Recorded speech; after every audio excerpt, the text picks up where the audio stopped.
In 1989, Nintendo obtained the rights to what was to become one of gaming's finest ever imports. The story of how they did so is, in itself, also one of gaming's most fascinating and fateful tales.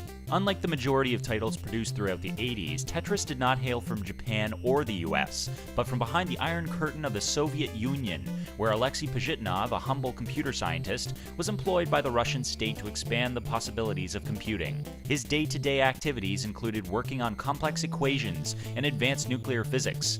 With nothing but board games to keep himself and his colleagues entertained, Pajitnov understandably found himself attracted to a puzzle game called Pentomino.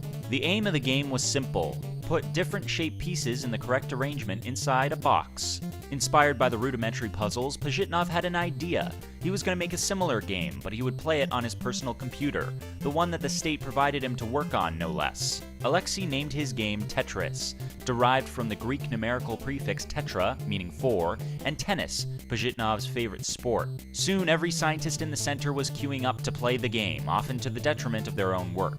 The player's overall goal was to stop the blocks reaching the top of the screen while trying to amass as high a score as possible. Simple, but not easy.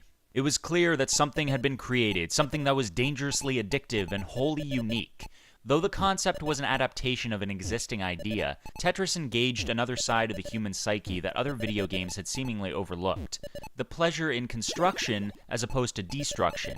As each block fell into place, a structure began to take form. There was something deceptively satisfying about seeing your creation gain in stature, amending it, and ensuring above all else you kept it under control. The difficulty quickly ramped up as each level of the game sped up the block's descent.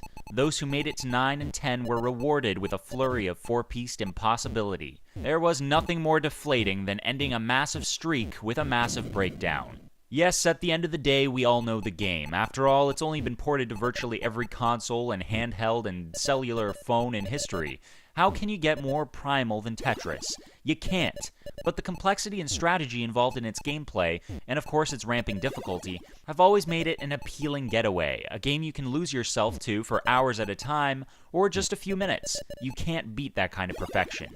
Tetris had already made its way to arcades and personal computers in the US, with over 100,000 copies sold, an extremely impressive figure considering just how many people own PCs, but publishers knew that the home console market was where the money was to be made. What ensued was a bloody battle between the Russian state and a whole host of parties vying for the exclusive licensing rights to Tetris. Contracts were drawn up and then breached. Legal loopholes were created and exploited. In short, the process of securing the rights to Tetris was a confusing mess. In the end, Atari and their invalid license lost out to a contract between Elorg, the state-controlled software-hardware bureau, and Nintendo. The importance of such a deal cannot be understated. One of the turning points that brought about the official end to Atari's grip on the console market. Nintendo was now on top thanks to the NES version of Tetris and the subsequent GBA port, which in itself sold quite a few. Again, today, Tetris is available on almost every platform imaginable. From mobile phones to tablets to the home consoles we know and love today, the game is still entertaining millions of people around the world, the original and the spin-offs,